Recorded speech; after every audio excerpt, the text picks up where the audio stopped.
On February 25, 1946, James Stephenson, a Navy veteran, accompanied his mother, Gladys Stephenson, to a local store to pick up a radio that she had left for repairs. Arguing started after the store clerk told her that the radio had been sold, becoming verbally aggressive and threatening her. James stepped between them and struggled with the clerk, who ended up crashing through a window.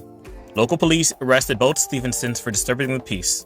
They pleaded guilty and paid a $50 fine.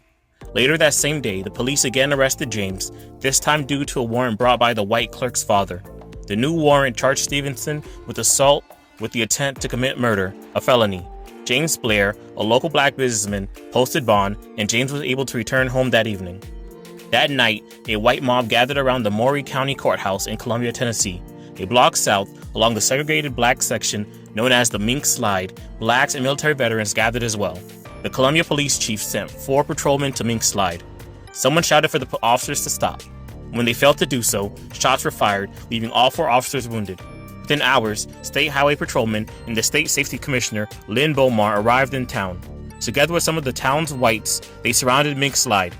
During the early morning of February 26th, the officers fired randomly into buildings, stole cash and goods, searched homes without warrants, and took any guns, rifles, and shotguns they could find.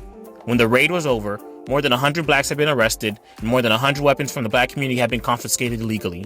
None of the accused were granted bail or allowed legal counsel. The riot made headlines across the nation.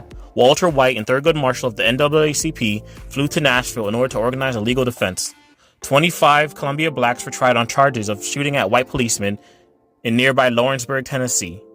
On October 4th, 1946, an all-white jury surprisingly found only 2 of the 25 blacks guilty, and the charges were later dropped for the others.